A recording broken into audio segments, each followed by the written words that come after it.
Este programa é livre para todos os públicos. O Senhor esteja convosco.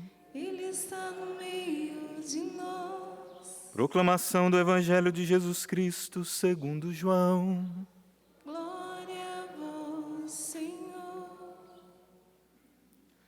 Naquele tempo disse Jesus: As minhas ovelhas escutam a minha voz. Eu as conheço e elas me seguem. Eu dou-lhes a vida eterna, e elas jamais se perderão.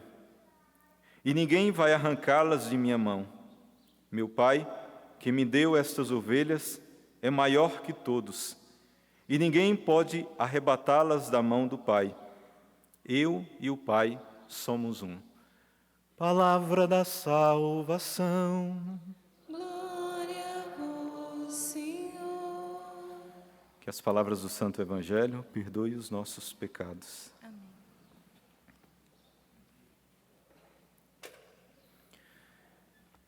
Eu inicio essa homilia com essa visão maravilhosa que João teve do céu no livro do Apocalipse. Essa segunda leitura de hoje, ela deve estar sempre na memória, na nossa memória, para nos lembrar que existe algo muito grande reservado a nós, na eternidade. E que nós devemos deixar gravado no nosso coração, na nossa mente, e lutar com todas as nossas forças para alcançar.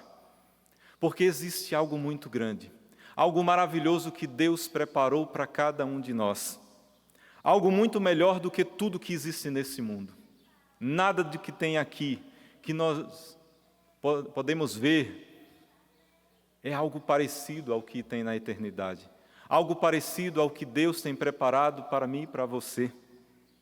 Existe um Deus que nos ama infinitamente, nos esperando na eternidade. Existe uma eternidade de felicidade nos esperando, destinada a nós. Aquilo que nos completa está lá, não aqui.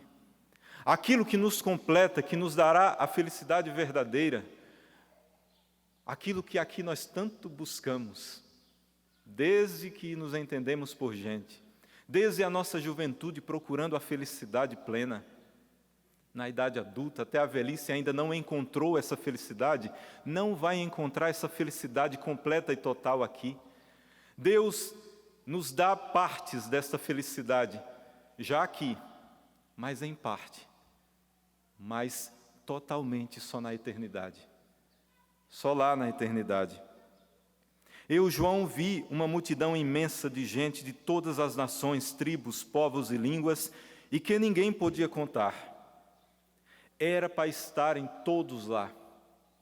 Todos que estão aqui nesse santuário, todos que nos acompanham pelo sistema cancional de comunicação, onde é alcançado, todos aqueles que são criaturas que se tornaram filhos por Deus através do Filho, todos são destinados ao céu. Todos nós somos destinados à salvação eterna.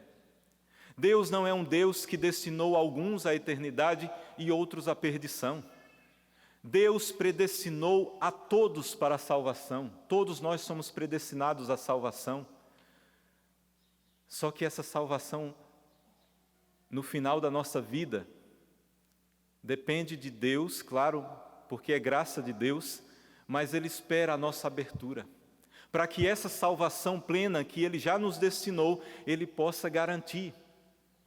Só que se nós não quisermos, infelizmente, nós não alcançaremos tudo que Deus tem preparado para nós.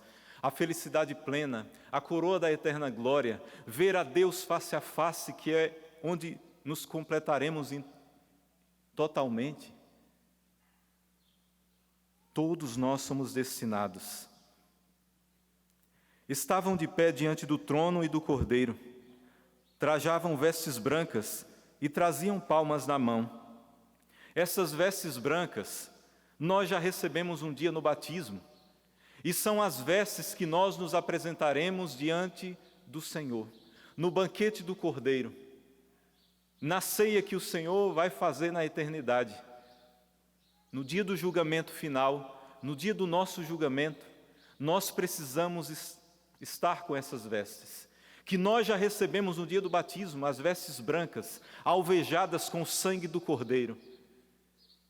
Elas nós precisamos conservá-las até o fim da nossa vida. Palma na mão, sinal de que foram fiéis até o fim da vida, foram mártires. Suportaram a provação até o fim da vida. O Senhor espera de nós também, e Ele já nos deu essa graça da perseverança final. E todos os dias nós devemos pedir: Senhor, dai-me essa graça da perseverança final. Aumenta cada vez mais em mim a Tua graça, Senhor. E cada vez mais que você abrir o teu coração, a graça virá de forma grandiosa. E aquele que perseverar até o fim, esse receberá o prêmio final. Então um dos anciãos me disse: esses são os que vieram da grande tribulação, lavaram e alvejaram as suas roupas no sangue do Cordeiro. Por isso estão diante do trono de Deus e lhe prestam culto dia e noite no seu templo. E aquele que está sentado no trono os abrigará na sua tenda. Nunca mais terão fome, nunca mais terão sede, nem o sol os molestará, nem calor algum ardente, porque o Cordeiro que está no meio do trono será o seu pastor, e os conduzirá às águas da vida, e Deus enxugará dos seus olhos toda lágrima. Toda lágrima será enxugada dos nossos olhos. O Senhor será o pastor a nos conduzir sempre. Eu sonho com isso, não sei você, mas eu sonho com o céu. Eu sonho o dia que eu possa ver a Deus na minha frente, face a face. E aí Ele falar as palavras que Ele vai falar quando nós estivermos lá: vinde benditos de meu Pai, vinde tudo que Deus tem preparado para vocês. Imagina escutar da própria boca de Deus dizendo: eu te amo, sempre te amei. E aí nós conheceremos como nós sempre fomos conhecidos e amados por Deus. E aí as lágrimas que nós choramos aqui, o Senhor enxugando as lágrimas. Só haverá felicidade. Não haverá mais grito de dor, não haverá doenças, não haverá enfermidades, não haverá pestes, vírus, nada disso, porque o Senhor será tudo em nós. E quando o Senhor for tudo em nós, aí a felicidade será completa. O Senhor nos criou à sua imagem e semelhança. E aí, quando nós estivermos diante dEle, Ele será tudo em nós. E eu imagino que aí nós não precisaremos perguntar nada para Deus. Tudo que nós queremos perguntar para Deus aqui: por que aconteceu isso, por que aquilo? Quando Deus for tudo em nós, daí nós entenderemos tudo. Daí o entendimento que Deus tem de nós, nós conheceremos tudo. E aí no Salmo de hoje completa tudo isso. Sabei que o Senhor, só Ele é Deus. Ele mesmo nos fez e somos seus. Nós somos seu povo e seu rebanho. Deus nos criou, Deus nos fez. E se Ele nos fez, nós somos dEle. Se alguém se acha dono de si, se alguém se acha Deus de si mesmo, se alguém acha que pode viver sem Deus, está se enganando. Está se enganando pouco a pouco e no final se enganará por completo. Porque nós somos de Deus, Ele nos fez. Nós somos pertença, propriedade exclusiva de Deus e de ninguém mais. E nós só seremos felizes se estivermos nele. Sim, é bom o Senhor e nosso Deus, Davi falando. Sua bondade perdura para sempre, seu amor é fiel eternamente. A bondade de Deus perdura para sempre, seu amor é fiel eternamente. O Senhor será o nosso pastor no céu, como diz lá no Apocalipse. São João nos relata na segunda leitura. Mas para Deus ser o nosso pastor eterno na eternidade, aqui Ele precisa ser o nosso pastor. Aqui nós precisamos deixar que Ele nos pastoreie. Nós precisamos aqui estar no redil. Se nós sairmos do redil, Ele não pode nos salvar. Se Ele vai nos pastorear na eternidade, aqui nós precisamos permanecer nele. E se eu estiver no redil todos os dias da minha vida aqui, ainda que eu passe pelo vale das sombras da morte, nenhum mal eu temerei, pois o Senhor está comigo. Paulo fala também, quem nos separará do amor de Deus? A morte, a vida, a altura, a profundidade, o presente, o passado. O que pode nos separar do amor de Deus se nós estamos nele, se nós estamos mergulhados no amor de Deus? Nada. O Senhor vai nos pastorear, vai nos levar a verdes prados, aqui, se nós deixamos Ele nos guiar. Precisamos ser o seu rebanho, estar no aprisco das ovelhas, precisamos estar próximos do Senhor. Não podemos ser a ovelha perdida, não podemos ser a ovelha desgarrada, que vai a todo momento, entra no redil, sai do redil, entra e sai a todo momento. O Senhor pode nos surpreender de uma forma inesperada, se nós ficarmos nesse entra no redil e sai do redil. Mas mesmo se isso acontecer, enquanto nós tivermos vida, o bom pastor, o Cristo, vai atrás de nós com o cajado de pastor. E o cajado do pastor tem algumas utilidades. A primeira utilidade é o pastor usa para conduzir, né? Ele precisa ali também, às vezes, subir nas montanhas, precisa do cajado para se apoiar nas pedras. Mas o cajado serve muito mais para a ovelha, né? Tem aquela curva, né, do cajado em cima, que aquela curva é especialmente para aquela ovelha que tenta se desgarrar, tenta sair do redil e o pastor puxa no pescoço ela de volta. Quando a ovelha vai, porque a ovelha é um bicho fácil de ser enganado, é um bicho fácil de cair no precipício, vai comendo a relva ali, não vê onde está andando e cai no precipício. E aí o pastor vai com aquele cajado, alça, né, no pescoço da ovelha e puxa ela e traz de volta.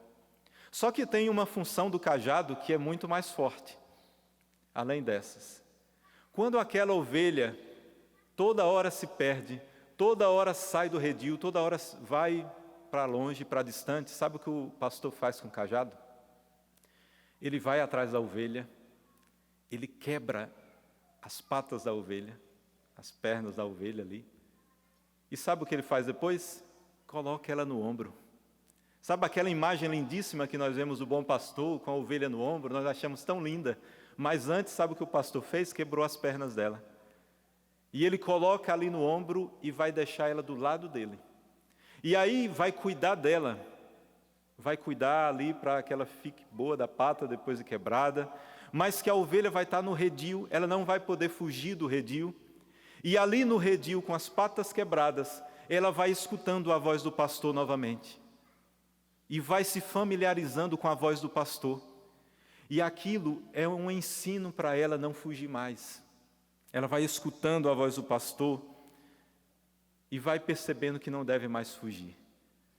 O Senhor pode fazer isso conosco. Ele não vai quebrar fisicamente as nossas pernas, mas Ele vai até o fim da nossa existência atrás de nós. Ele vai fazer todo o possível para nos salvar. O Evangelho de hoje nos apresenta Jesus como o bom pastor, cuja missão é trazer a vida plena a todas as ovelhas do redil, ainda que quebre nossas pernas. E as ovelhas, nós, por sua vez, nós somos convidados a escutar a voz do pastor, a acolher a proposta do Senhor todos os dias de salvação, a segui-lo fielmente nos caminhos que Ele nos guiar. E dessa forma nós encontraremos a vida em plenitude. Já aqui nós provaremos em parte dessa felicidade. Mas se vamos escutando a voz do pastor, e para isso nós precisamos de intimidade. Crescer na vida de oração, crescer na intimidade com esse Deus, sempre com os olhos fixos no céu, sempre com os olhos fixos na eternidade. E aí, se nós seguirmos assim até o fim da nossa vida, e aí nós vamos viver tudo o que a segunda leitura fala no Apocalipse. Provaremos de tudo, como eu citei no início. As lágrimas serão enxugadas, não haverá choro nem grito de dor, não haverá doenças e enfermidades. Entenderemos e provaremos do amor verdadeiro de Deus na sua essência. Na primeira leitura, nos Atos dos Apóstolos, nos mostra a infelicidade de pessoas que foram eleitas, criados por Deus, escolhidos por Deus para o céu e por livre decisão não quiseram, não querem. Paulo e Barnabé chegam ali a Antioquia da Pisídia, entram na sinagoga. Muitos judeus piedosos, convertidos ao judaísmo, seguiram Paulo e Barnabé. E aí, os dois conversando com o povo, eles disseram que continuassem fiéis à graça de Deus e insistiam para que o povo continuasse fiel a Deus. É isso que o Senhor insiste hoje conosco, a sermos fiéis até o fim. E aí, no outro sábado, eles voltaram na cidade, só que aí já tinham alguns judeus com inveja e com blasfêmias, começaram a perseguir Paulo e Barnabé. E aí eles falaram: era preciso anunciar a palavra de Deus primeiro a vós, mas como a rejeitais e vos considerais indignos da vida eterna, sabei que vamos dirigir aos pagãos. Homens que foram escolhidos, eleitos pelo Senhor, mas, como Paulo fala, consideraram indignos da vida eterna. Nós não somos dignos da eternidade, mas Deus quis nos fazer dignos. Deus quis nos fazer dignos, mesmo sendo indignos. Mas existem pessoas que continuam querendo ser indignos da eternidade. E por livre escolha, não querem a vida eterna. O que temos feito para permanecer nos caminhos do Senhor? Temos buscado o Senhor de todo o coração? Temos buscado viver a palavra de Deus? Temos suportado as provas, as tribulações, as tentações quando elas vêm? Temos fugido do pecado? E aí Jesus fala: as minhas ovelhas escutam a minha voz, eu as conheço e elas me seguem. Eu dou-lhes a vida eterna e elas jamais se perderão, e ninguém vai arrancá-las de minha mão, se permanecermos no Senhor. Por fim, esse pastor que é Cristo, que expressa a paternidade de Deus, o seu cuidado, o seu amor, mas em diversas passagens bíblicas, Deus mostra também o seu cuidado materno. Os pais são os primeiros pastores dos seus filhos. E nesse dia que nós comemoramos o Dia das Mães, quero incentivar as mães cada vez mais a ser pastoras dos seus filhos, né? Deus, como eu disse lá no Antigo Testamento, muitas vezes falou do seu ser materno. E aqui eu trago algumas, no Êxodo 34. Misericordioso e clemente, lento na ira, cheio de bondade e fidelidade. São características de mãe. Misericordiosa, clemente, cheia de bondade, fiel. As mães verdadeiras. Oséias 11:8. Deus tem entranhas de misericórdia. Falando com o caráter da maternidade. Com cordas humanas eu os atraía, com laços de amor, e era para eles como quem ergue uma criança ao rosto. Eu me inclinava para ele, eu os alimentava. Isaías 66:13. Como a mãe que consola um filho, assim eu vos consolarei. Isaías 49:15. Pode uma mulher esquecer-se de seu filhinho, a ponto de não compadecer-se do filho de suas entranhas? Mesmo que ela se esquecesse, eu, contudo, não me esquecerei de ti. Que nesse dia, mãe, você possa se espelhar também em Nossa Senhora. Aquela mulher que durante 30 anos da vida de Jesus pastoreou o seu filho. E nos 3 anos de vida pública até a cruz, Maria, a mãe, ficou até o fim, até a cruz. Aquela mulher que soube ser verdadeira mãe, de estar até o fim, pastoreando o seu filho. Que Nossa Senhora possa interceder por você, mãe, nesse dia, nesse domingo, dia do Senhor, bom pastor, para que você, mãe, possa pastorear os seus filhos até o fim, guiando nos caminhos do Senhor. Louvado seja o nosso Senhor Jesus Cristo.